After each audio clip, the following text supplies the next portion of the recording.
Bismillahirrahmanirrahim. Assalamualaikum warahmatullahi wabarakatuh.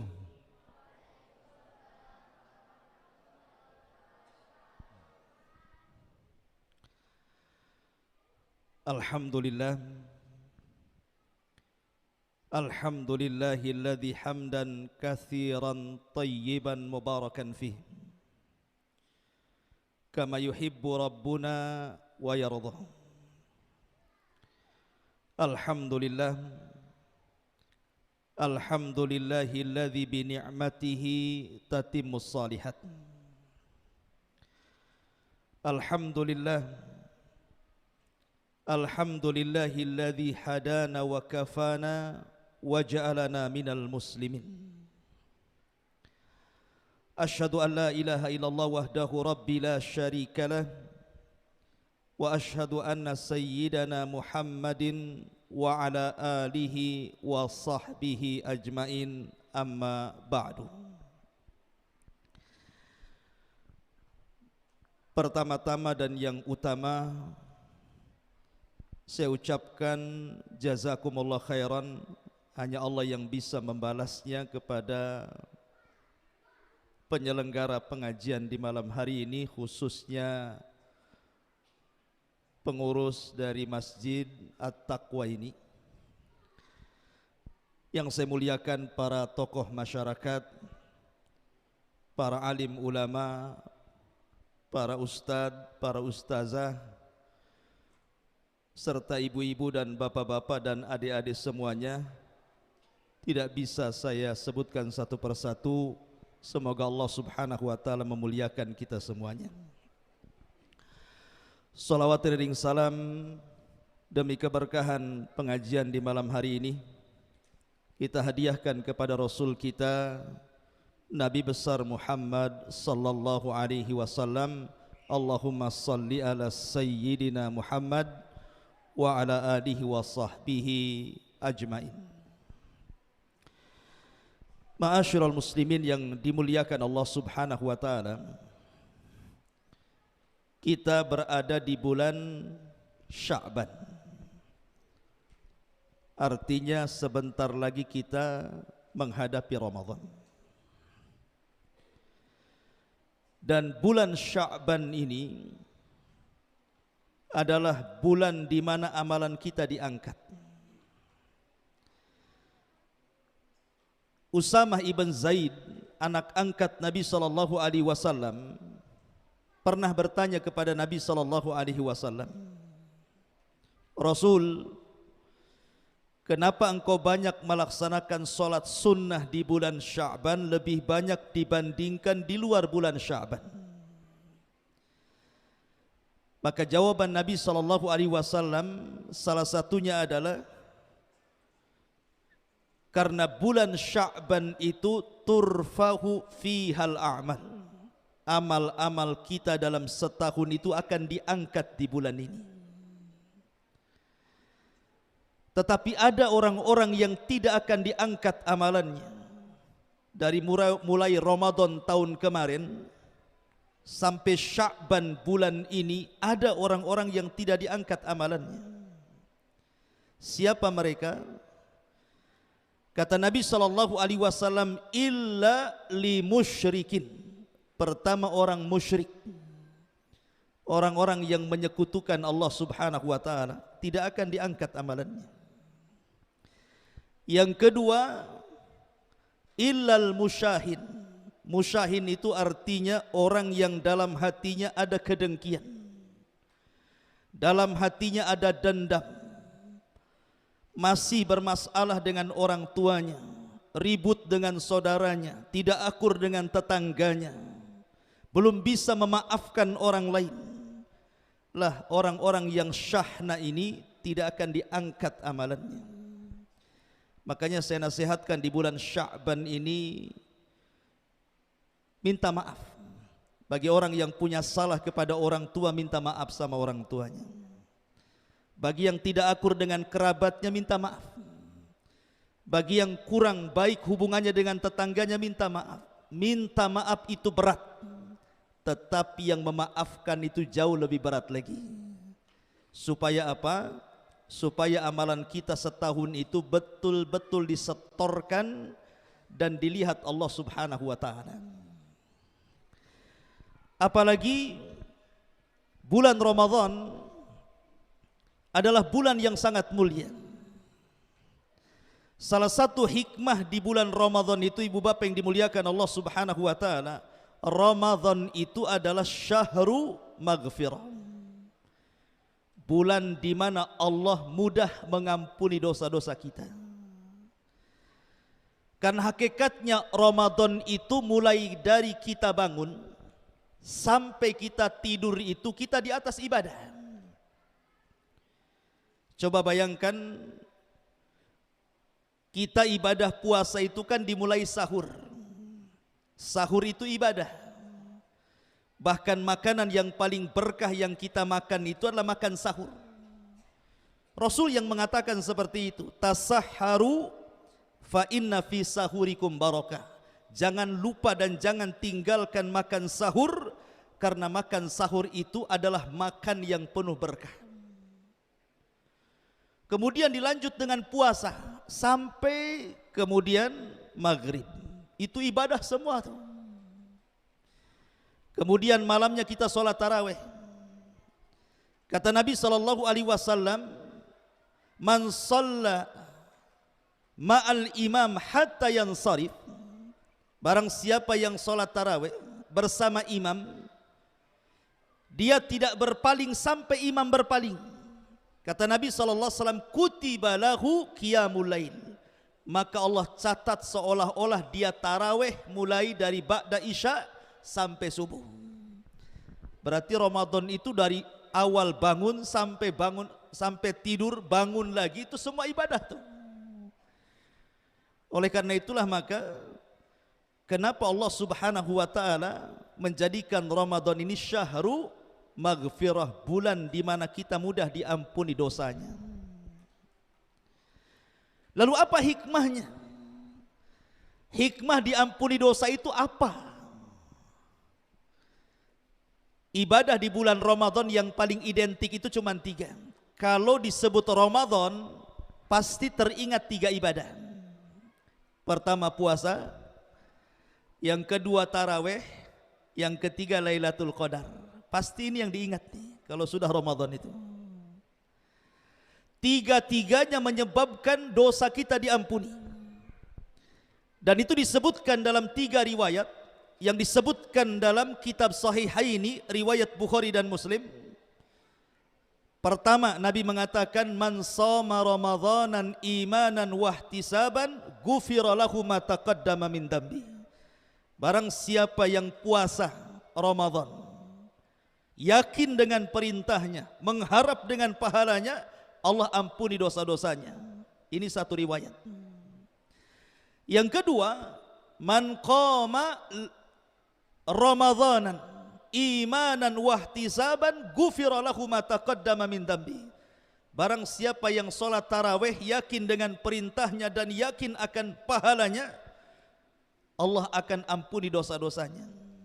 Yang ketiga, Rasul mengatakan, man qama lailata qadrin imanan wahtisaban ghufira lahu ma taqaddama min dambi. Barang siapa yang menghidupkan malam Lailatul Qadar penuh dengan iman dan mengharap pahala Allah, Allah ampuni dosa-dosanya. Lihat, puasa mengampuni dosa, tarawih mengampuni dosa, menghidupkan malam Lailatul Qadar menjadikan dosa kita diampuni. Maknanya di sini Ramadan syahrul maghfirah, bulan di mana dosa kita mudah diampuni. Lalu apa hikmahnya? Coba perhatikan. Dulu ada dari kalangan jin itu seseorang atau seorang jin yang sangat soleh, namanya Ajazil. Ajazil ini tidak ada namanya di Quran, tidak ada pula dalam hadis. Tetapi dalam kisah-kisah Israiliyat disebut bahwa ada jin yang paling soleh zaman dulu, itu namanya Ajazil. Saking solehnya Ajazil ini, karena dunia jin pada saat berada di permukaan bumi belum ada manusia, dia bisa mentertibkan kalangan jin sehingga jin-jin yang jahat itu bisa disadarkan, yang tidak sadar dibunuh, yang kemudian sebagian mereka dipenjara ke hutan-hutan dan ke laut-laut. Akhirnya Allah Subhanahu wa taala angkat Ajazil ini ke langit, dijadikan oleh Allah pembendaharaan sorga. Masuk dia ke sorga. Ketika Allah Subhanahu wa taala menciptakan Nabi Adam alaihi salam, tiba-tiba Ajazil ini hasad. Jangan-jangan Allah hendak menciptakan makhluk yang mau menggantikan aku sehingga aku dikeluarkan dari sorga, dia pula masuk sorga, katanya. Sejak itulah Ajazil mulai jahat. Ketika betul-betul Allah Subhanahu wa taala menciptakan Adam, maka Allah Subhanahu wa taala menyuruh Ajazil itu hadir dalam sebuah momen di mana Allah akan meniupkan ruh kepada Adam. Semua malaikat hadir di situ.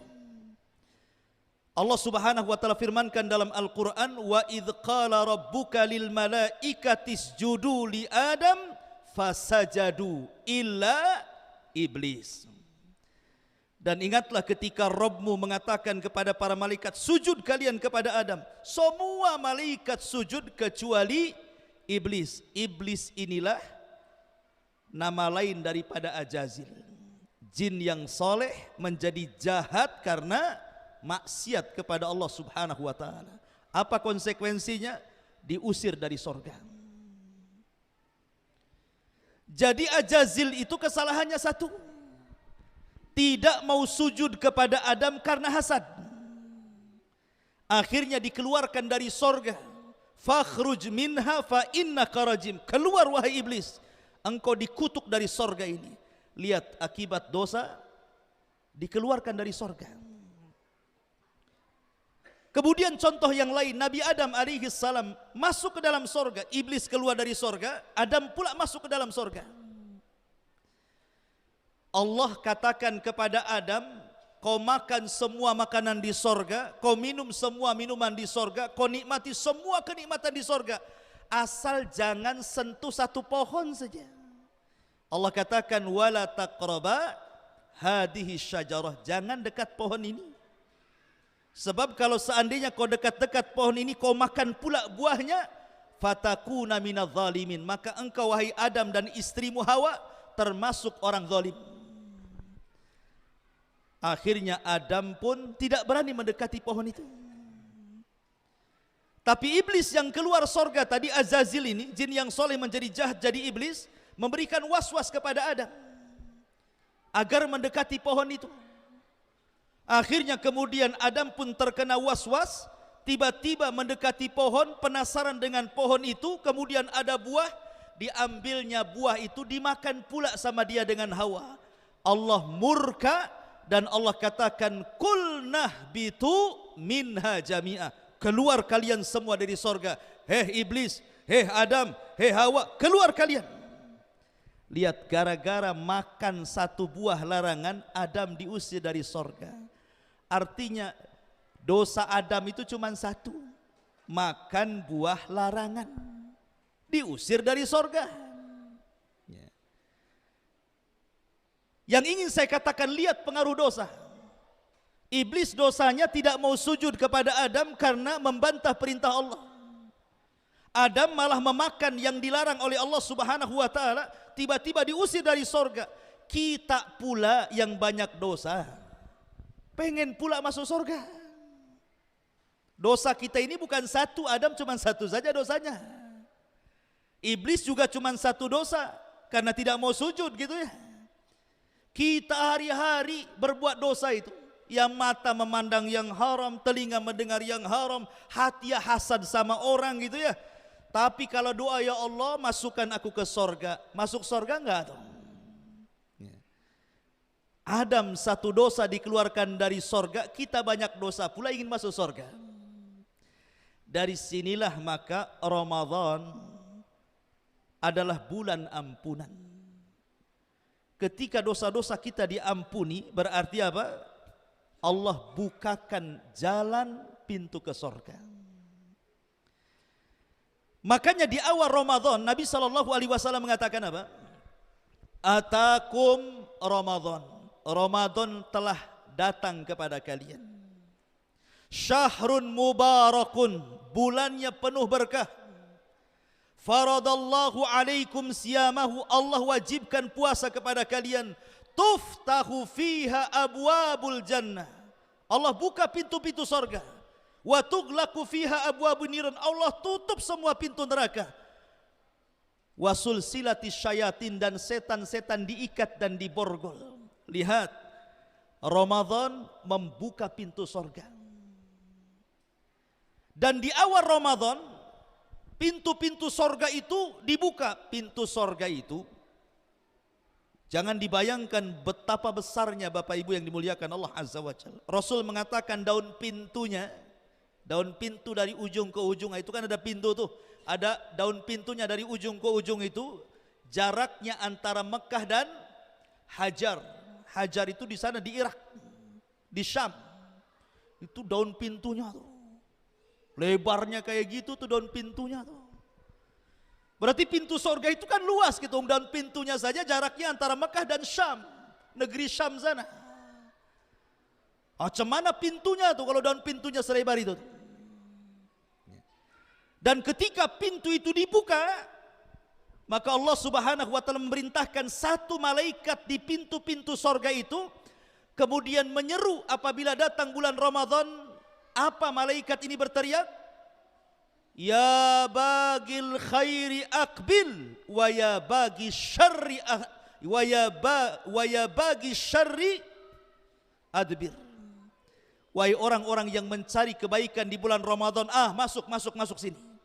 Wahai orang-orang yang mencari keburukan di bulan Ramadan, enyah, jangan dekat-dekat pintu ini. Lihat, setiap hari malaikat penjaga pintu surga memanggil-manggil kita, masuk gitu.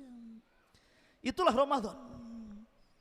Jadi Ramadan adalah bulan maghfirah. Oleh karena itulah maka saya nasihatkan, karena Ramadan adalah bulan maghfirah yang menghalangi ampunan Allah Subhanahu wa taala adalah ketika kita tidak mau bertobat. Maka ini ada kesempatan mumpung masuk bulan Ramadan, ayo sama-sama kita bertobat dari sekarang. Kita meninggalkan yang haram dan berusaha untuk menjalankan perintah Allah Subhanahu wa taala. Latih. Ya, seperti umpamanya bulan Ramadan itu kan bulan Al-Qur'an tuh. Karena Ramadan bulan Al-Qur'an, dari sekarang kita baca Quran. Sebab sehebat apapun bapak ibu bisa baca Quran ini lancar. Tapi kalau 1 tahun Al-Quran tidak pernah dibuka, tiba-tiba awal Ramadan ambil mushaf kemudian dibaca, saya yakin nggak akan lancar tuh bacanya. Pasti ngulang lagi dia, ya kan? Tapi kalau orang setiap hari baca Quran, ketika masuk Ramadan biasa dia mengalir tuh bacaannya, sehingga memungkinkan dia menghatamkan Al-Quran dalam Ramadan. Tapi kalau masih meraba-raba atau ya masih nyambung-nyambung huruf, kapan hatamnya Quran itu? Makanya sekarang inilah kalau kita ingin menghatamkan Quran di bulan Ramadan, biasakan baca Quran dari sekarang. Biasakan puasa sunnah dari sekarang. Puasa sunnah itu kan ada Senin Kemis, ada puasa Daud, ada puasa Ayyamul Bid gitu ya. Kalau di bulan Sya'ban kita tidak membiasakan lapar, tidak membiasakan dahaga, saya yakin masuk Ramadan kaget bu. 1 tahun gak pernah puasa nih, tiba-tiba masuk Ramadan tahu-tahu nahan lapar, nahan dahaga. Wah, kaget semuanya, perutnya kaget, tenggorokannya kaget, kasur pun ikut kaget, tidur saja dia. Ya. Makanya kenapa ketika seseorang membiasakan menahan lapar dan dahaga di bulan Sya'ban, masuk Ramadan tenang-tenang saja dia puasa, sudah terbiasa lapar, sudah terbiasa dahaga. Sehingga dia tidak mempengaruhi puasanya dan dia bisa melakukan aktivitas ibadah yang lain di luar daripada ibadah puasa. Kan mantap tuh. Sehingga tidak disibukkan mikirin lapar dan dahaganya saja gitu ya. Karena sudah terbiasa. Terbiasa bangun tengah malam tahajud ketika Ramadan, sudah terbiasa. Maka biasakan yang baik sekarang supaya masuk Ramadan kita mendapatkan hasilnya. Ma'asyiral muslimin yang dimuliakan Allah Azza wa Jalla, ini yang pertama, Ramadan itu syahru al-maghfirah. Yang kedua, Ramadan itu syahrud du'a, bulan di mana doa kita ini mudah dikabulkan, Bapak Ibu yang dimuliakan Allah Azza wa Jalla. Kalau di hari-hari biasa, kalau doa ingin dikabulkan itu nunggu waktu. Di antaranya antara qomat dan azan, itu waktu mustajab doa namanya. Kemudian nunggu hari Jumat, antara asar sampai maghrib di hari Jumat itu, itulah mustajab doa kalau ingin berdoa di situ. Atau nunggu hujan, karena hujan itu membawa rahmat. Kalau orang berdoa saat hujan mustajab tuh. Atau nunggu sepertiga malam akhir, itu mustajab tuh doanya. Tapi Ramadan tidak nunggu waktu-waktu kayak gitu. Mau pagi doa, mau siang doa, mau sore doa, mau malam doa, mau sepertiga malam doa. Itu dari mulai terbit matahari sampai terbit fajar, itu semua waktu mustajab doa. Kenapa? Perhatikan ayat yang disebutkan dalam Al-Quran. Allah Subhanahu wa ta'ala berfirman dalam surah Al-Baqarah, wa idza sa'alaka ibadi anni fa inni qarib ujibu da'watad da'i idza da'an falyastajibuli wal yu'minu bi la'allahum yarshudun. Apabila hamba-hambaku bertanya soal aku wahai Muhammad, katakan aku dekat, kata Allah. Aku yang mengijabah setiap doa orang yang berdoa kepadaku. Maka penuhilah seruanku, berimanlah kepadaku agar kalian mendapatkan petunjuk. Ayat ini, kalau ibu bapak baca Quran, tengok periksa ayat ini di mana letaknya. Ayat ini terletak dalam surah Al-Baqarah. Sebelum ayat ini bicara tentang Ramadan. Syahrul Ramadan alladzi unzila fihil Quran. Setelah ayat ini bicara soal Ramadan juga. Uhillat lakum lailatas siyam, dihalalkan bagi kalian di malam hari bulan Ramadan suami istri boleh berhubungan. Artinya ayat tentang istijab doa itu diletakkan oleh Allah terjepit di antara dua ayat yang bicara tentang Ramadan. Ayat sebelumnya bicara Ramadan, ayat setelahnya bicara Ramadan. Tengah-tengahnya ini ayat soal pengabulan doa. Kata ulama tafsir, seolah-olah Allah ingin katakan bahwa Ramadan itu satu bulan adalah bulan di mana kita mustajab doa. Maka berdoalah di bulan Ramadan.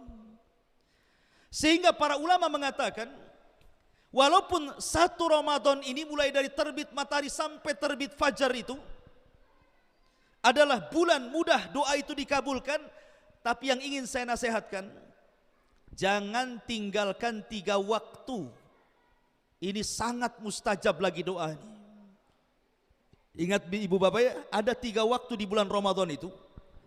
Kalau ibu bapak berdoa itu paling dan sangat mustajab doa, maka jangan pernah tinggalkan. Dan ini hanya ada di bulan Ramadan. Pertama, menjelang berbuka. Minimalnya 5-10 menit menjelang berbuka itu waktu yang sangat-sangat mustajab. Nabi SAW bersabda, "Lis-shaimi farhatan." Bagi orang yang berpuasa itu ada 2 kebahagiaan. Bahagia saat dia berbuka, farhatun inda fitri, wa farhatun inda liqa'i rabbih, dan bahagia ketika berjumpa dengan Allah. Dan dalam riwayat, lis-shaimi da'watun la turad. Bagi orang yang berpuasa itu ada doa yang tidak mungkin ditolak Allah. Kapan itu? Inda fitri, saat seseorang yang berpuasa hendak berbuka. Itu waktu sangat mustajab tuh, jangan tinggalkan. Jadi saya nasihatkan ibu bapak, sudah jangan sibukkan nih, 5 menit lagi mau azan maghrib tuh, duduk rapi-rapi, angkat tangan tinggi-tinggi, berdoa. Apa doanya? Para ulama mengatakan bahwa setiap malam di bulan Ramadan Allah itu memerdekakan kita dari api neraka. Setiap hari di bulan Ramadan. Coba bayangkan ya, kalau seandainya saya atau mungkin ibu bapak atau di antara kita di malam hari bulan Ramadan, satu malam saja selama satu bulan itu kita dicatat oleh Allah Subhanahu wa taala termasuk hamba yang tidak akan masuk neraka, termasuk hamba yang dibebaskan oleh Allah dari api neraka, maka selamanya ibu bapak tidak akan masuk neraka. Tidak akan masuk neraka. Kalau Allah catat kita termasuk penduduk sorga dan tidak akan masuk neraka, selamanya kita tidak akan masuk neraka. Kan luar biasa tuh. Maka kata para ulama, doa yang paling baik menjelang berbuka itu, mintalah kepada Allah agar kita dibebaskan dari api neraka. Ya Allah, bebaskan aku dari api neraka. Ya Allah, bebaskan orang tuaku dari api neraka. Ya Allah, bebaskan anak istriku dari api neraka.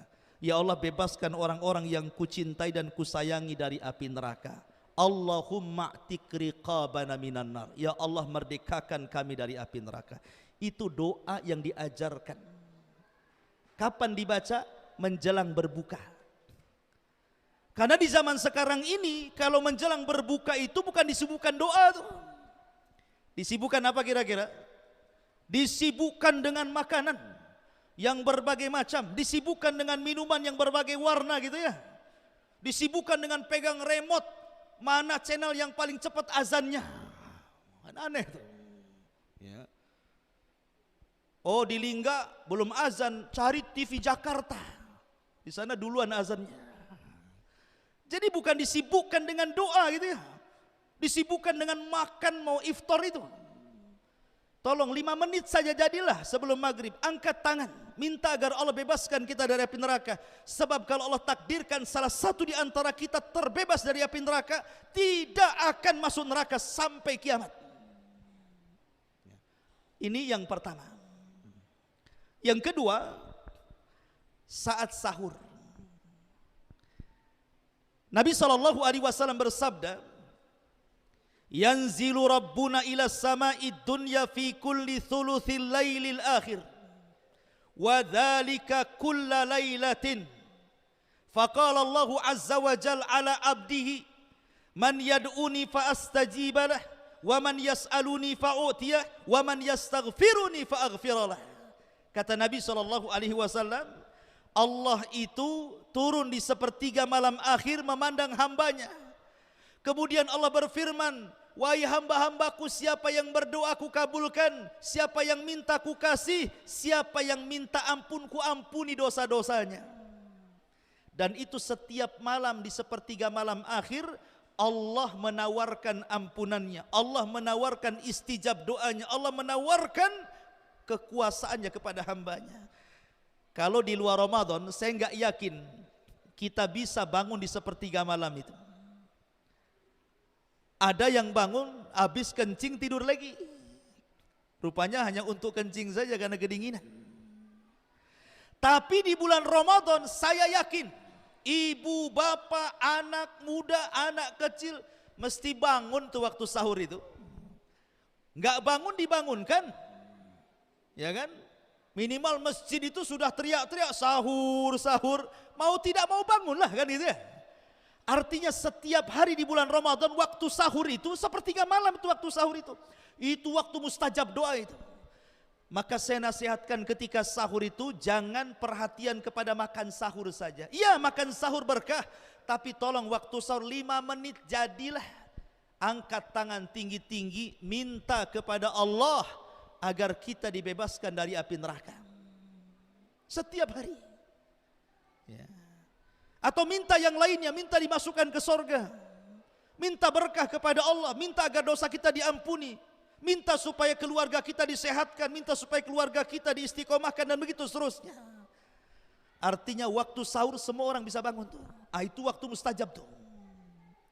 Kemudian yang ketiga, saat menjelang setelah subuh sampai menjelang matahari terbit. Itu waktu berkah tuh.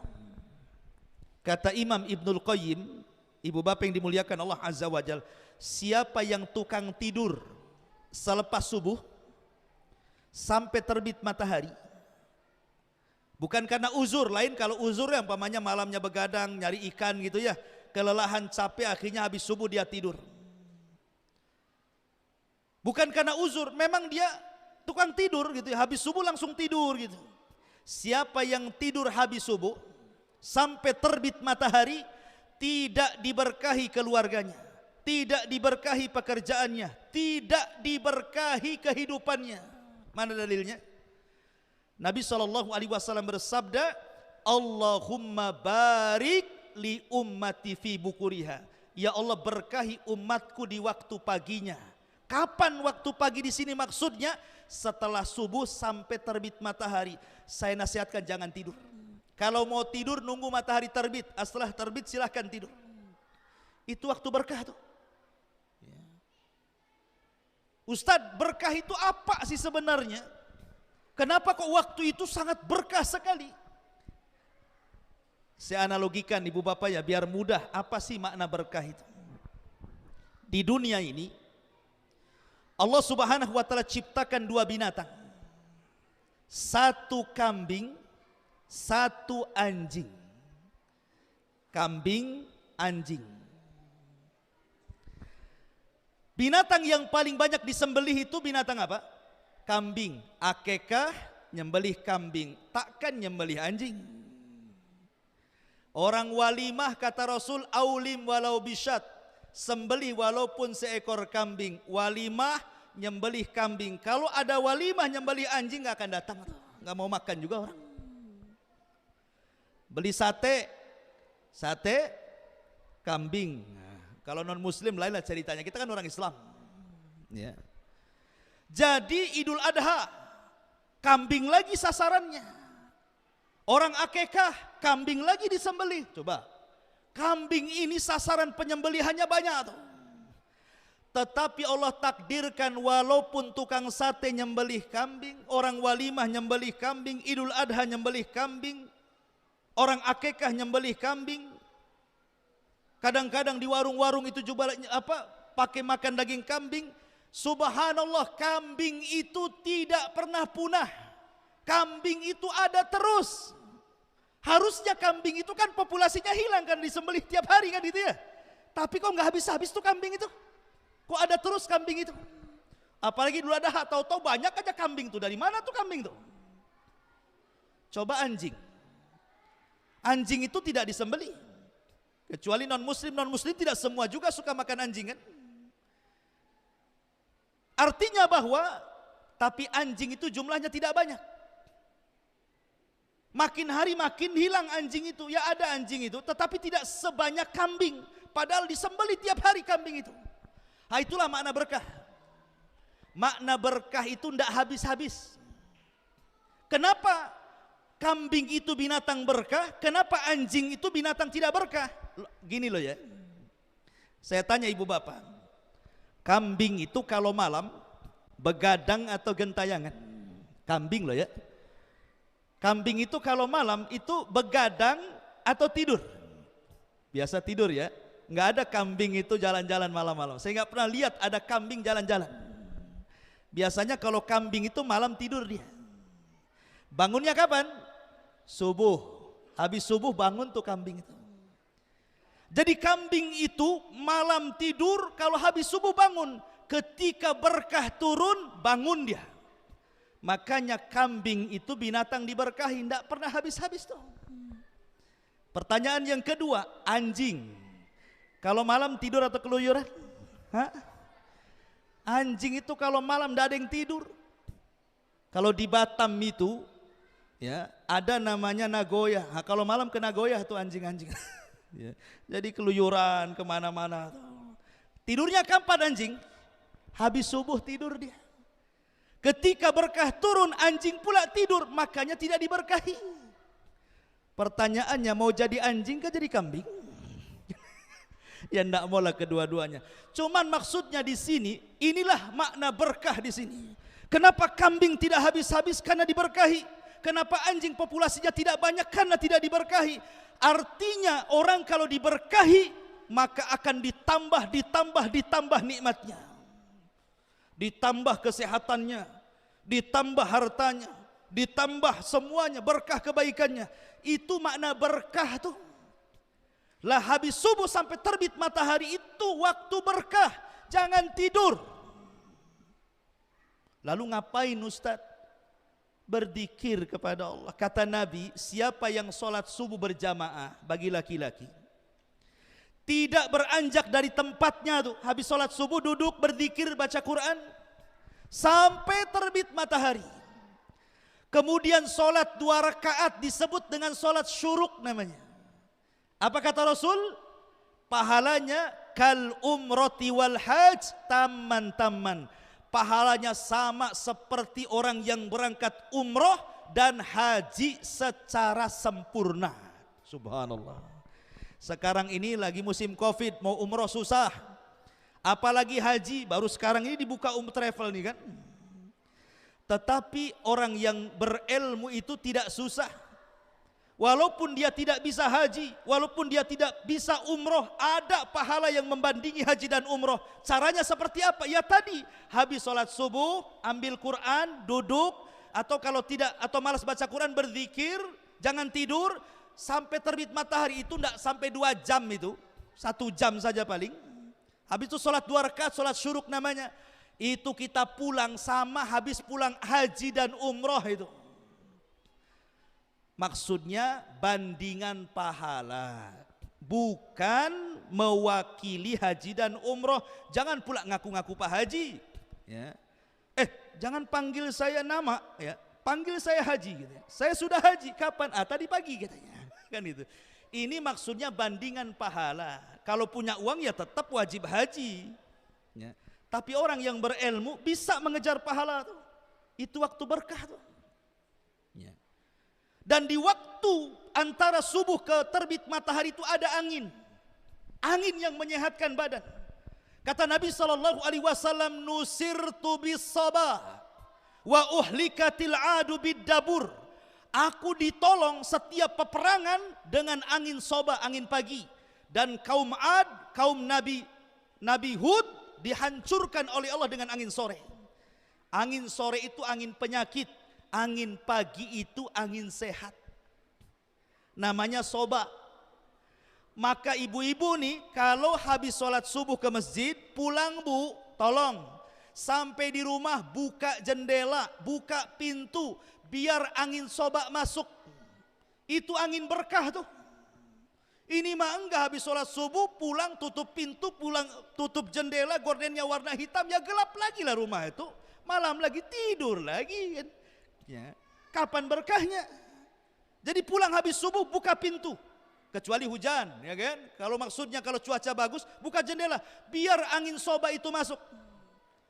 Karena ini angin yang menolong Rasul dalam setiap peperangan. Rasul itu kalau nyerbu musuh tidak pernah di waktu siang, nggak pernah di waktu malam. Dia nunggu subuh. Kalau dia dengar suara azan nggak akan diserbu. Oh itu daerah Islam. Kalau tidak mendengar suara azan maka diserbunya. Rasul tuh kalau menyerang mesti di waktu subuh. Makanya Allah mengatakan wal adiyati dhabha, fal muriyati qadha, fal mugirati subha. Fal mugirati subha. Kalau nyerang subha di waktu subuh. Itulah Nabi. Waktu berkah waktu subuh itu. Jangan tidur, buka jendela, buka pintu biar dia masuk. Anak-anak jangan dibiarkan tidur, bangunkan. Itu waktu berkah.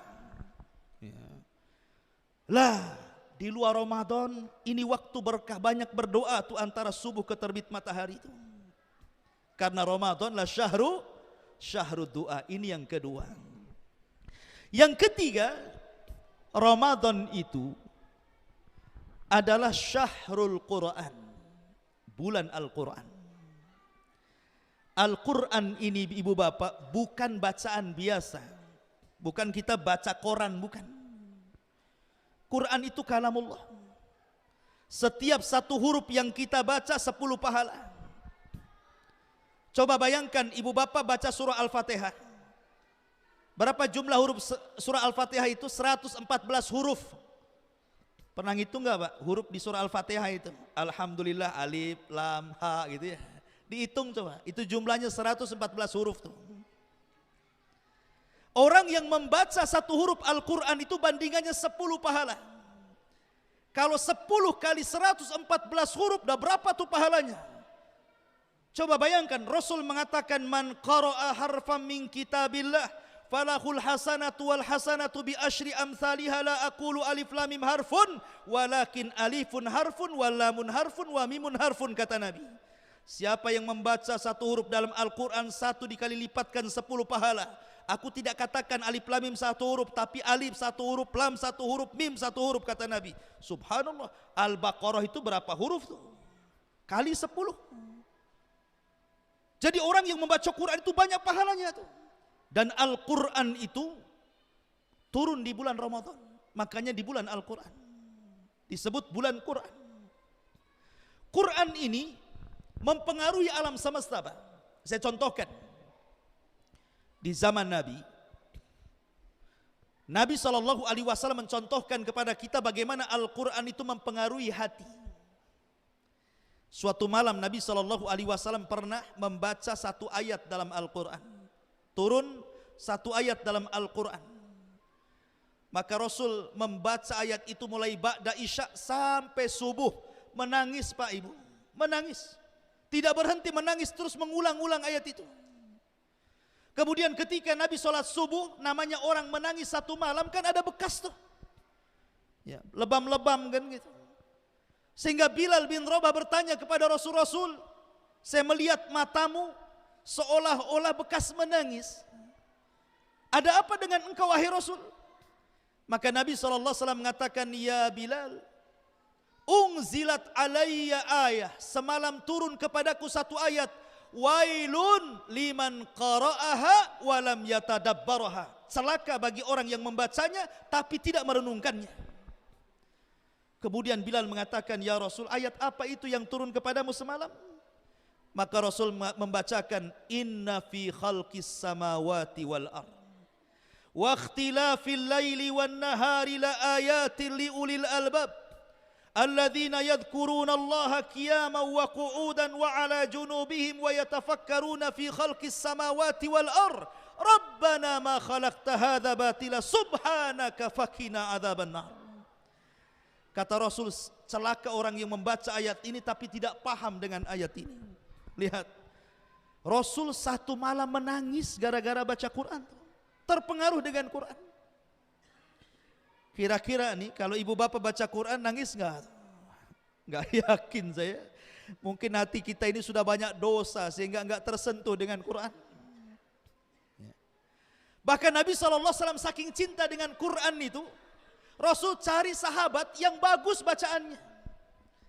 Dan di antara sahabat yang bagus bacaannya itu Abdullah ibn Mas'ud radhiyallahu anhu. Itu suaranya paling indah di kalangan para sahabat. Dipanggil sama Nabi, hei Abdullah ibn Mas'ud, sini kamu, dekat-dekat saya, kata Nabi. Kata Abdullah ibn Mas'ud, ada apa wahai Rasul? Kata Rasul, ya Abdullah ibn Mas'ud, iqra alayyal Quran, tolong deh bacakan kepadaku Quran. Kata Abdullah bin Mas'ud, Rasul, enggak mungkin lah saya bacakan Quran untukmu, bukankah Quran turun kepadamu? Enggak mungkin saya bacakan Quran untukmu, kan Quran turun kepadamu. Kata Rasul, sudahlah baca saja. Maka Abdullah bin Mas'ud membaca surah An-Nisa sampai kepada ayat fakaifa idza ji'na min kulli ummatin bisyahid wa ji'na bika ala haula'i syahida. Tiba-tiba Rasul menangis dan mengatakan, cukup, berhenti. Subhanallah. Dilihatnya Rasul menangis sampai membasahi janggutnya. Begitu Rasul kata baca Quran, menangis dia. Karena Quran itu membawa pengaruh. Makanya Nabi SAW kalau malam itu belusukan. Belusukan itu bukan di zaman kita saja. Bukan hanya pemimpin-pemimpin zaman sekarang belusukan. Sejak dulu Nabi sudah belusukan. Tapi enggak siang-siang belusukan Nabi, itu malam-malam. Dan enggak bawa wartawan juga. Belum ada wartawan di zaman Nabi. Rasul itu malam-malam keluar belusukan itu. Untuk apa coba? Untuk mendengarkan Al-Quran yang keluar dari rumah para sahabat. Dulu di zaman Nabi tidak ada rumah kecuali malam-malam ada bacaan Quran. Karena kebiasaan para sahabat kalau malam hari tahajud. Dan bacaan mereka dikeraskan sehingga tidak semua rumah tidak ada satupun rumah kecuali keluar suara Al-Quran. Pertanyaannya, kalau sekarang kira-kira suara apa tuh di rumah-rumah kaum muslimin itu? Kalau enggak dangdut, rock ya. Kalau enggak rock ya mungkin apa itu? Sinetron drakor itu ya. Drama Korea. Itu yang keluar dari rumah itu ya, zaman sekarang ini. Kalau zaman dulu Quran tuh yang keluar. Jadi Nabi SAW terus menyusuri sepanjang rumah-rumah orang Ansor di Madinah. Dari masing-masing rumah keluar Al-Quran. Tiba-tiba ada satu rumah, Rasul takjub, bacaannya indah sekali. Langsung Rasul duduk di samping rumah itu. Didengarnya Rasul, para sahabat-sahabat yang di rumah itu membaca Quran sampai tidak sadar saking indahnya, hampir mendekati waktu fajar. Rasul langsung bergegas. Kenapa? Takut ketahuan para sahabat. Langsung ke masjid. Habis sholat subuh, Rasul memanggil sahabat yang semalam didengarkan bacaannya. Rupanya sahabat itu namanya Abu Musa al-Ash'ari radhiyallahu anhu. Dipanggil, "Hei Abu Musa, ke sini. Semalam aku mendengarkan bacaanmu luar biasa, suaramu kamizmar min mazamiri Ali Daud. Persis seperti Daud kalau baca Zabur, enak sekali." Tiba-tiba menangis Abu Musa al-Ash'ari dan mengatakan, "Ya Rasulullah, kalau aku tahu engkau mendengarkan suaraku semalam, la habartuka takhbira. Tentu aku akan perindah lagi suaraku, karena supaya engkau tahu tentang suara Qur'anku." Lihat, itulah Rasul mencari-cari orang yang membaca Quran. Sekarang ini subhanallah, jarang saya mendapatkan orang kalau masuk masjid ada orang baca Quran, itu ya satu dua adalah. Ya. Kalau dulu masjid-masjid itu susah dapat Quran itu. Walaupun ada Quran itu mesti sobek-sobek kalau zaman dulu itu di masjid-masjid itu ya. Kadang-kadang berserak-serak tuh sobekannya. Kenapa? Sering dibaca. Kalau sekarang itu rapi di lemari Quran itu. Sudah 3 tahun gak ada yang sobek Quran itu. Lah kenapa? Ya. Yang lebih hebat lagi, kadang-kadang kalau nikah maharnya pula seperangkat alat sholat plus mushaf Quran gitu ya. Nggak dibaca juga tuh. Lah kenapa? Pertanyaannya. Pada Nabi SAW di zaman itu luar biasa bacaan Quran itu. Sekarang Allah mudahkan. Sekarang percetakan Al-Quran, nyetek Quran semuanya. Bahkan handphone sekarang ini. Ya sekarang kan zaman teknologi nih, handphone nih. Ada Qurannya. Tinggal Play Store, klik di situ Quran, keluar programnya Quran tuh 30 juz di situ. Hendak juga dibaca Quran dari handphone. Yang dibaca WA, Instagram, Facebook, macam-macam di situ ya. Tahap apa yang dilihat itu? Kalau dulu habis sholat, ambil Quran baca. Ini enggak. Assalamualaikum, ambil handphone baca WA, subhanallah ya. Itulah orang sekarang ya. Makanya dapat hidayah susah. Kenapa? Karena Quran sudah diganti dengan aplikasi yang lain. Kadang-kadang lagi husu baca Quran tuh. Belum selesai baca ayat, datang WA, SMS, dilanjutkan dengan baca WA, sambungan ayatnya. Kan ada orang kayak gitu itu. Kan gimana orang zaman sekarang kok jadi gini? Ya. Padahal Quran itu hudan, petunjuk. Syahru Ramadhan alladzi unzila fihil Quran hudan linnas. Bulan Ramadan itu bulan diturunkan Quran sebagai petunjuk bagi manusia. Sebagian ahli tafsir maksudnya petunjuk ini sifat daripada Quran. Quran itu petunjuk. Ada juga yang mentafsirkan yang dimaksud petunjuk itu Ramadan itu sendiri adalah petunjuk. Maksudnya bagaimana Ramadan itu petunjuk begini? Coba perhatikan ibu bapak yang dimuliakan Allah Azza wa Jalla. Kalau masuk bulan Ramadan, tidak ada masjid kecuali penuh. Ya kan, kalau Ramadan kan masjid penuh-penuh tuh. Kalau dia Ramadan kan nggak penuh ya. Kalau dia masuk awal Ramadan penuh masjid. Bahkan saya pernah melihat ada masjid saking penuhnya, karena masjidnya kecil, sampai ngampar terpal itu di tempat sandal itu. Itu di permulaan Ramadan, 1 minggu pertama lah biasanya ya. Nanti minggu kedua mulai itu makin maju sapnya tuh. Minggu ketiga mulai tinggal berapa sap saja. 10 terakhir Ramadan, enggak jelas tuh. Entah kemana-mana orang tuh. Kalau di Batam saja malah pindah salatnya ke mall biasanya. Artinya bahwa okelah kita jangan cerita masalah itu. Tetapi 1 tahun 12 bulan. Dari 12 bulan itu, masjid yang paling penuh pasti bulan Ramadan. Orang yang baca Quran, yang banyak baca itu pasti Ramadan. Oh, semua masjid tadarus. Sampai ada kebablasan jam 2 itu masih ngaji itu. Nggak tidur dia. Entah kaset, entah orang tuh jam 2 ngaji itu.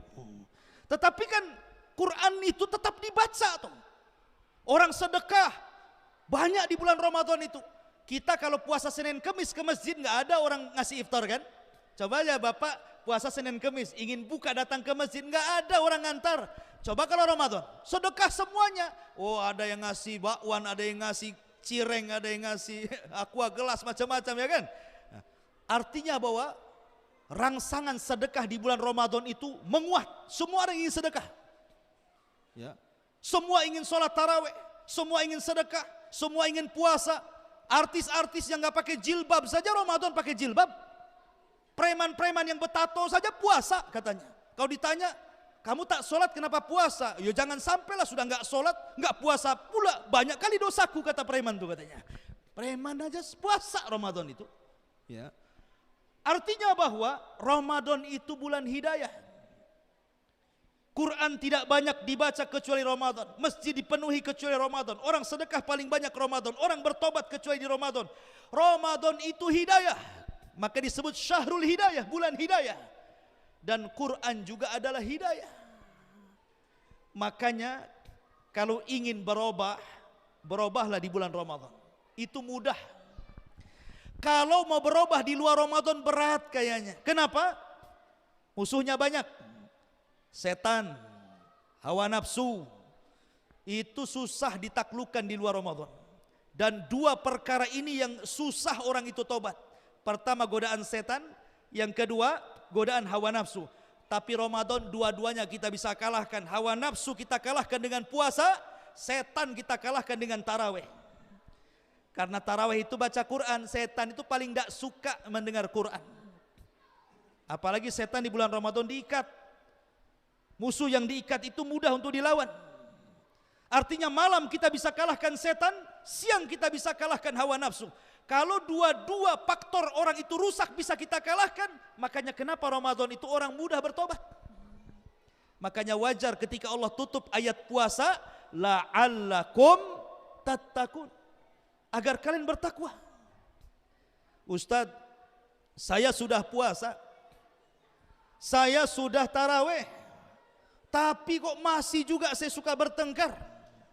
Tidak bisa saya menekan hawa nafsu. Ya. Kemudian juga kalau malam juga gitu ya. Belum bisa saya memperbaiki Ramadan itu. Berarti dia belum beres puasanya dan belum beres tarawehnya. Ustadz katanya Ramadan itu setan diikat. Ada juga ke orang Islam itu tidak puasa Ustadz. Nyantai aja dia nggak puasa katanya. Nggak puasa di rumah, puasa di rumah kalau sudah nelayan di tengah laut pula dia makan katanya. Istri tak tahu katanya, pulang tahu-tahu buka saja. Padahal di tengah laut dia makan. Ya. Kok bisa? Padahal setan diikat, hawa nafsu sudah dikalahkan. Setan itu ada 2. Ada dari jenis jin, ada dari jenis manusia. Setan dari jenis jin memang sudah diikat. Setan dari jenis manusia itulah yang lepas. Ya. Jadi kalau orang Ramadan kok masih juga tidak puasa berarti dia setan dia. Itulah setan dari jenis manusia. Setan seperti ini harus diruqyah tuh, bacakan Quran. Ya. Biar dia tobat gitu ya. Ma'asyiral muslimin yang dimuliakan Allah Azza wa Jalla. Intinya bahwa Ramadan itu bulan at-taghyir, mudah berubah karena bulan hidayah. Dan bulan Al-Quran. Dan Quran itu subhanallah ya, merubah semuanya. Quran Allah turunkan kepada Jibril untuk disampaikan kepada Rasul. Maka Jibril menjadi pemimpin para malaikat gara-gara membawa Al-Quran. Ketika Quran turun kepada Nabi SAW, maka Rasul menjadi pemimpin para Nabi, Sayyidul Anbiya wal Mursalin. Ketika Quran diturun di kota Mekah, maka Mekah menjadi kota termulia dari seluruh dunia. Ketika Quran turun di bulan Ramadan, maka Ramadan menjadi pemimpin bulan-bulan dalam 12 bulan. Ketika Quran turun di malam Lailatul Qadar, maka malam Lailatul Qadar menjadi pemimpin malam dalam setahun. Coba bayangkan, Quran mengangkat Jibril, Quran mengangkat Nabi, Quran mengangkat Mekah, Quran mengangkat bulan, Quran mengangkat malam. Kalau seandainya Quran masuk ke hati ibu bapak, insya Allah Allah akan angkat derajat ibu bapak itu. Jibril diangkat, Nabi diangkat, Mekah diangkat, bulan diangkat, malam diangkat. Masa kita tidak diangkat gara-gara Quran? Dulu di zaman Umar memanggil salah satu gubernur Mekah ke Asfan. Kemudian Umar bertanya, kau kemari, Mekah dipimpin siapa? Kata gubernur Mekah, ada Umar wakilku. Siapa namanya? Abdurrahman ibn Abzah.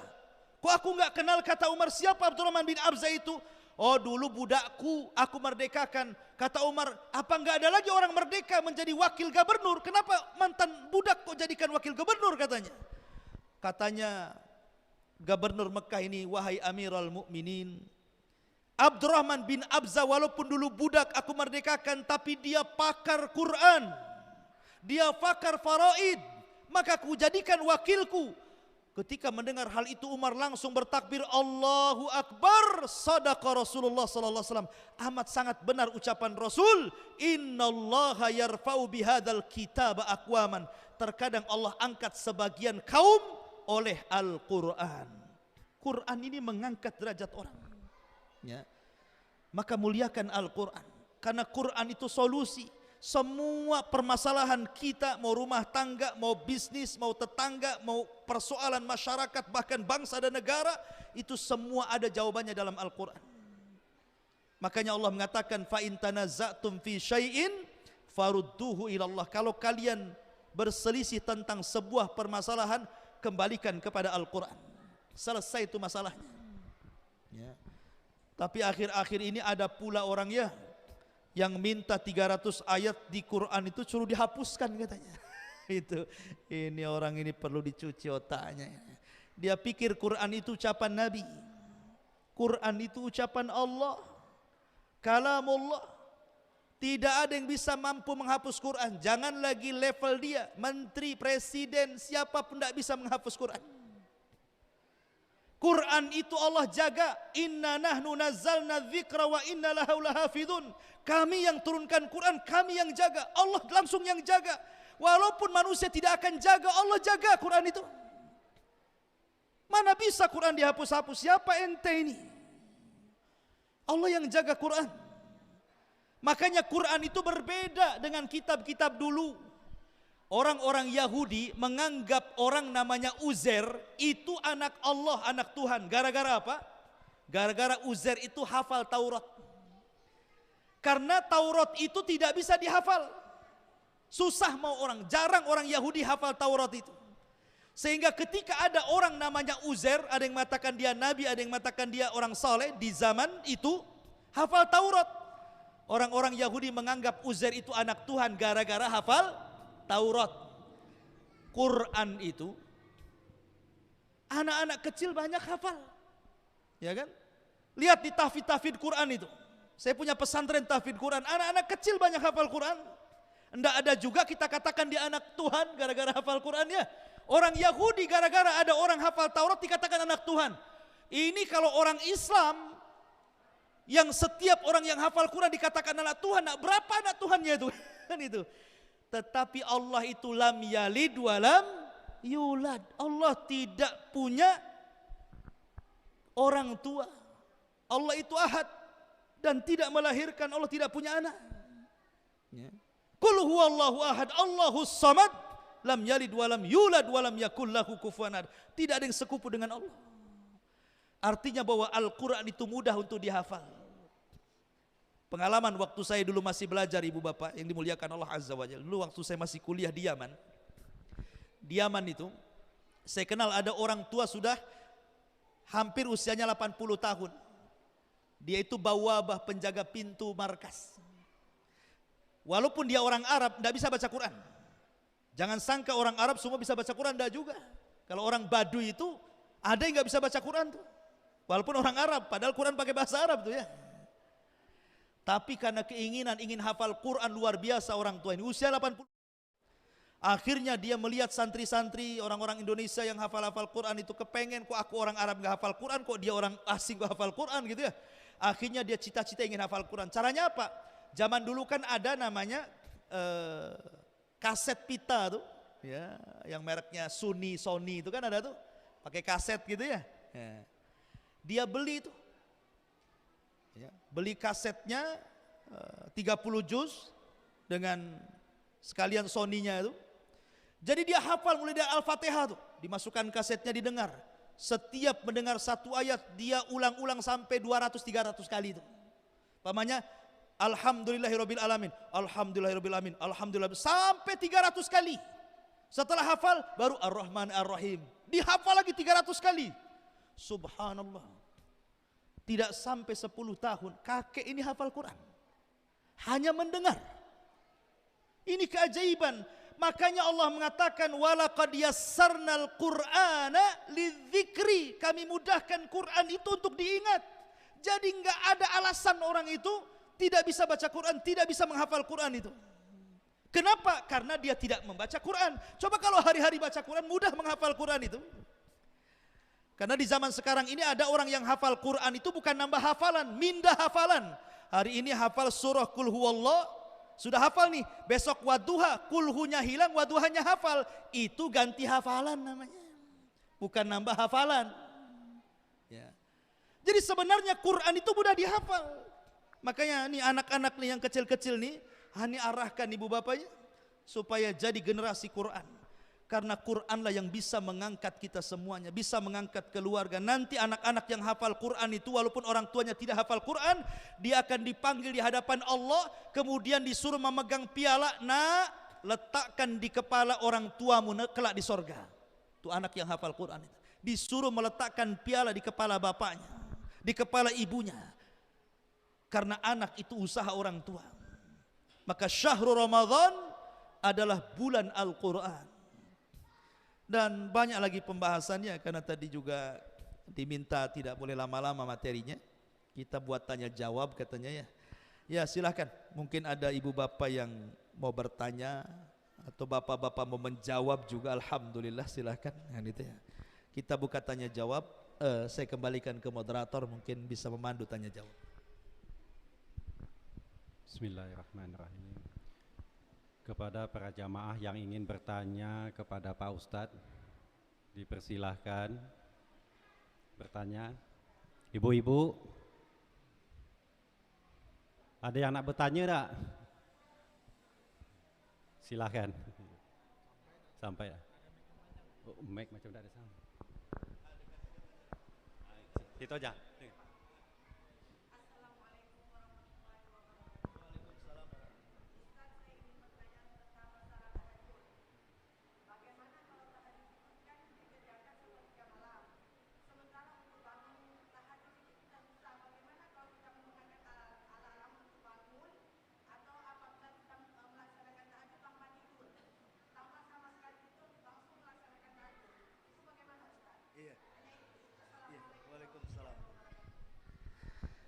Iya, ini ada pertanyaan bagus sekali dari ibu ini. Soal sholat tahajud. Bagaimana hukumnya tahajud tanpa tidur? Pada Isya nunggu sepertiga malam baru tahajud. Atau membunyikan alarm biar bangun sepertiga malam. Begini. Sholat yang paling afdol dari semua sholat sunnah setelah sholat wajib adalah sholat malam. Sholat malam itu meliputi dua, pertama witir, yang kedua tahajud. Jadi seafdol-afdolnya sholat sunnah setelah sholat wajib itu qiyamul lail. Dan qiyamul lail itu dua macam, witir sama tahajud. Tapi dari witir dan tahajud itu yang paling afdol adalah witir. Jadi dari semua sholat sunnah yang paling afdol itu witir baru tahajud. Subhanallah. Salat witir itu salat yang paling gampang, sudah paling utama, paling mudah pula dilakukannya. Kenapa? Karena witir itu boleh dilakukan 1 rakaat. Paling sedikit 1 rakaat. Tapi itu seafdol-afdolnya sholat sunnah tuh. 1 rakaat, alah berapa waktunya 1 rakaat itu Pak ya? Apalagi kul huwallah yang dibaca, tidak sampai hitungan menit sudah selesai. Tapi itu seafdol-afdolnya sholat malam tuh. Dan Rasul mengatakan kalau memang bisa bangun maka sholatlah witir dan tahajud setelah tidur. Tapi kalau tidak bisa bangun maka minimalnya jangan tinggalkan witir selepas isya. Jadi kalau diperkirakan saya tidak bisa bangun karena lelah letih kan, sebelum tidur ambil wudu 1 rakaat witir, ya bisa 3 rakaat, bisa 5 rakaat, yang penting ganjil kan itu. Tapi 1 rakaat saja, itu sudah luar biasa. Pahalanya besar. Ya. Tetapi kalau bisa bangun di sepertiga malam akhir, luar biasa lagi. Kenapa?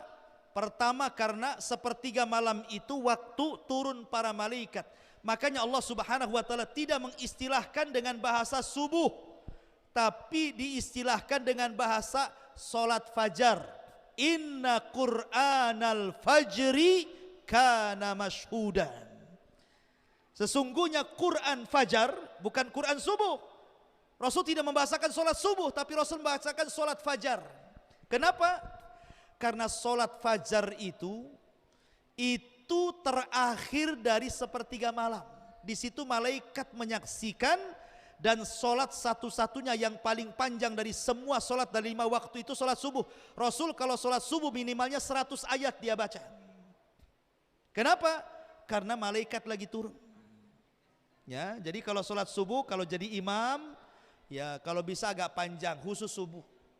Makanya Allah membahasakan Quran al-Fajri, Quran Fajar, karena sholat yang paling panjang itu sholat subuh. Rakaatnya sedikit, tapi Qurannya panjang. Kalau Isya rakaatnya banyak, Zuhur rakaatnya banyak, Asar rakaatnya banyak, tapi disunahkan dipendekkan bacaannya, disedengkan.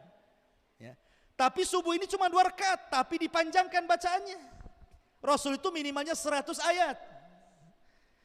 Ustadz saya tidak hafal 100 ayat, saya kan imam di sini, saya cuma hafal juz amma saja. Diulang-ulanglah juz amma tuh. Habis kulhu pindah ke kul a'udzu birabbin nas, kul a'udzu bin nas, tambah lagi gitu ya, disambung-sambungkan sajalah gitu ya.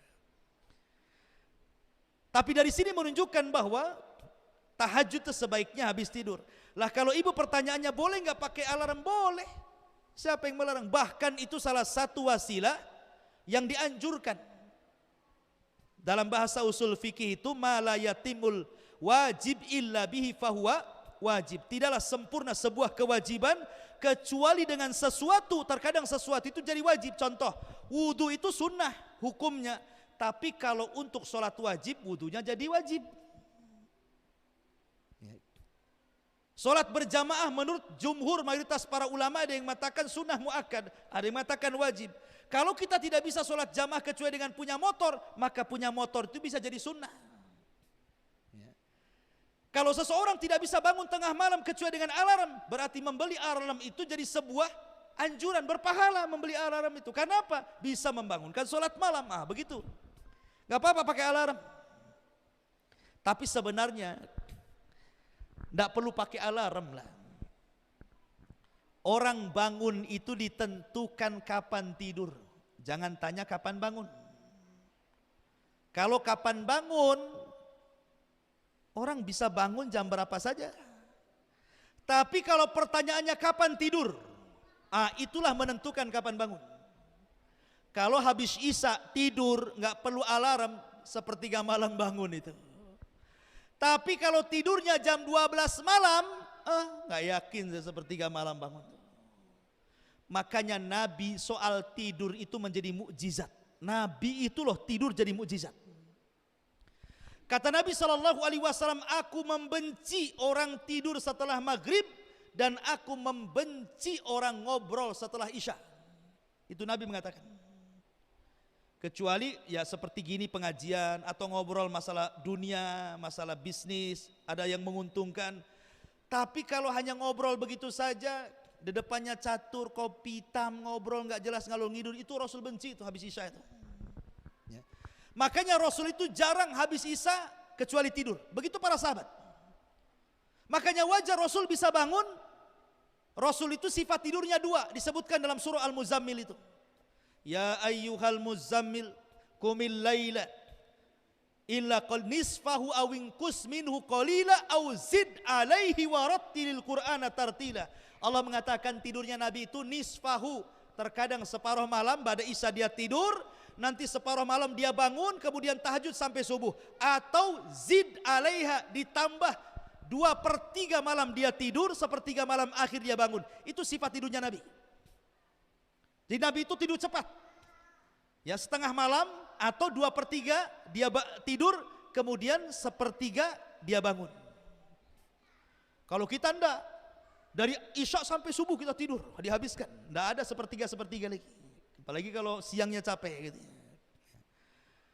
Jadi kalau kita mengikuti cara tidur Nabi, nggak mungkin alarm-alarman tuh.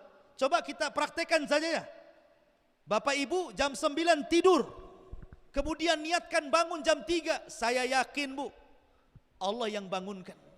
Pasti bangun itu. Dan siapa yang tidurnya seperti tidur Nabi, maka badannya akan sehat.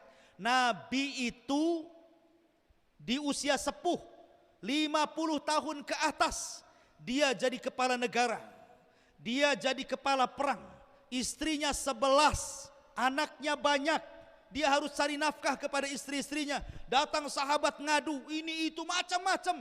Rasul tidak pernah sakit. Rasul tidak pernah sakit.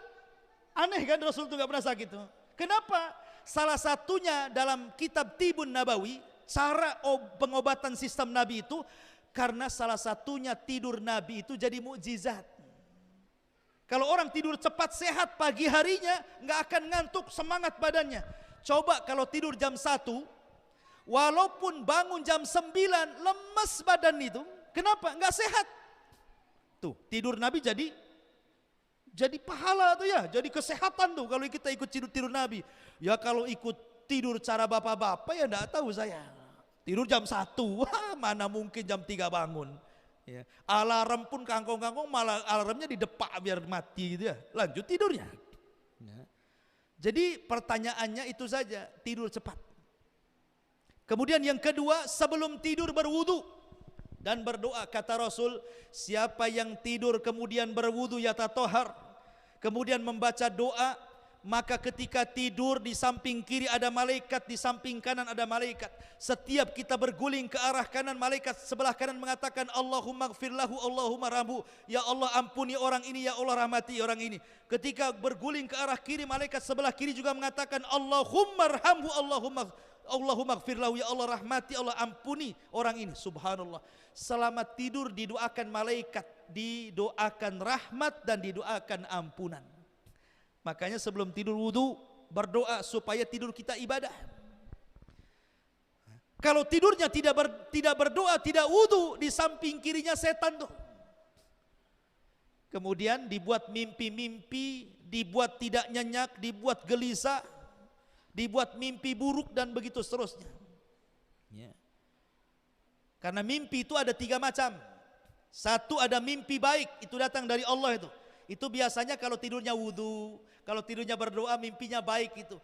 Kalau mimpi baik ceritakan Bu, ibu mimpi dalam mimpinya nemu uang 1 miliar. Baik enggak tuh? Baik. Ya kan? Tahu-tahu ada namanya untuk ibu. Wah, itu berarti kan ini ada orang ngasih. Ceritakan, saya semalam berjumpa uang 1 miliar. Di situ ada pesan itu untuk saya. Tapi mimpi saja, nggak apa-apa. Ceritakan ini baik.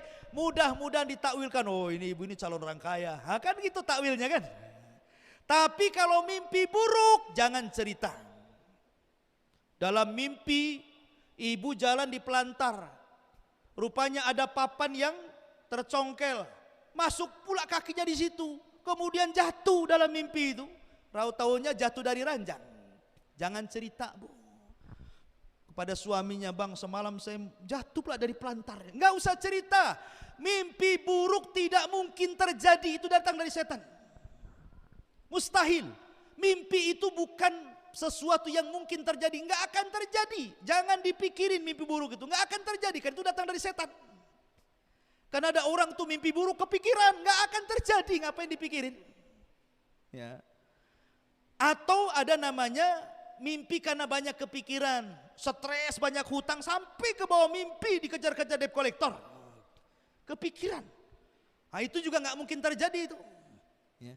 Yang terjadi itu cuma mimpi baik, makanya yang boleh diceritakan itu kalau mimpi baik, kalau mimpi jelek jangan diceritakan. Udah hilangkan, udah. Jangan dipikirin, nggak mungkin terjadi. Yang baik-baik saja ceritakan, ya, supaya takwilnya baik. Itu akibat daripada sebelum tidur berwudu, berdoa gitu ya. Jadi tetapi kalau memang Allah takdirkan ibu kerja malamnya capek, untuk supaya mudah bangun pakai alarm, boleh, makan itu baik, bagus. Bahkan kalau bisa ibu jangan bangun sendiri, bangunkan juga suaminya. Kata Rasul, rahimallahu imra'atan, semoga Allah merahmati seorang ibu yang bangun tengah malam untuk sholat malam, kemudian ambil air, diambillah air itu di tangannya, diperciki di wajah suaminya, bang bangun, kita sholat sama-sama. Maka ibu seperti ini dirahmati. Kira-kira bu, kalau Allah ibu praktekkan sama suami, bisa nggak? Apa suami nggak kejang-kejang marah-marah tuh kan? Karena nggak kebiasa gitu. Padahal Rasul yang mengatakan semoga Allah merahmati suami yang bangun tengah malam, bangunkan istrinya kalau tidak diperciki wajahnya. Coba bayangkan kalau suami istri dirahmati Allah, tidak mungkin bertengkar di rumah tangga itu. Terjadinya pertengkaran itu karena salah satunya dirahmati, salah satunya dimurkai. Jadilah pertengkaran tuh. Makanya semoga Allah merahmati wanita yang bangun tengah malam. Ya. Jadi bolehlah orang itu pakai alarm, dan itu sebuah kebaikan, wallahu alam. Adapun tahajud tidak tidur sebaiknya jangan, Bu. Jangan menyusahkan diri. Ingat, Bu ya. Salat yang paling penting itu yang wajib, yang sunnah itu tambahan. Jangan gara-gara ibu berjuang untuk salat malam tahajud, subuhnya pula ngantuk. Mana satu yang wajib, mana satu yang sunnah jadinya. Yang wajib itu utama, yang sunnah itu nomor 2. Makanya Rasul mengatakan, fal yukid naimuha wal yastarih qaimuha. Siapa yang sholat malam istirahat ketika mendekati subuh, disitulah disunnahkan kita berbaring, namanya ittija, baring ke lambung kanan. Itulah waktu tidur Nabi kedua. Nabi itu tidur 3 kali, malam, kemudian mendekati subuh, kemudian kailulah sebelum duhur, sebentar saja. Jadi kalau yang sholat malam, kalau sudah mendekati subuh kira-kira 30 menit, 20 menit mau subuh, Bu, berhenti sholat malamnya, baringkan. Ustadz, kalau saya berbaring nanti tidur bablas pula subuhnya, baringnya cemana? Ya kalau baringnya begini iyalah. Kata Rasul, baring ke lambung kanan. Mana lambung kanan? Nilo lambung kanan. Baring ke lambung kanan, telapak tangan dijadikan bantal. Itu tidak akan nyenyak tidur cara itu, Bu. Kalau tidurnya begini sampai subuh lewat. Ya. Itu pun bukan tidur maksudnya, karena sudah sholat malam capek dibaringkan gitu maksudnya. Tetapi yang tidur jam segitu itu bangun. Makanya paling lambat tidurnya seorang mukmin itu di azan pertama. Ya. Sebenarnya azan subuh itu 2 kali. Ya. Azan pertama untuk membangunkan, azan kedua azan subuh. Dan itu jaraknya antara ya sekitar 20 menit. Makanya 20 menit seorang mukmin sebelum subuh itu sudah wajib bangun harusnya. Itu selambat-lambatnya bangun. Tapi kita selambat-lambatnya jam 6 pula gitu. Subuh dah dekat matahari pula. Nah, itulah kurangnya kita terhadap pengetahuan. Nah, jadi jangan sampai memaksakan diri nggak tidur supaya tahajud, nggak usah. Karena itu akan memadaratkan sholat subuh. Tidur saja dan niatkan. Kalau sudah pakai alarm, sudah diupayakan kok alarm bangun kok nggak bangun, ya sudah, nggak apa-apa, diganti dengan duha. Kalau malamnya tidak tahajud, ganti dengan duha. Nah, itu sudah bisa mencukupi sholat malamnya. Wallahu a'lam. Ya itulah jawabannya. Wallahu a'lam. Ya silakan kalau ada yang bertanya.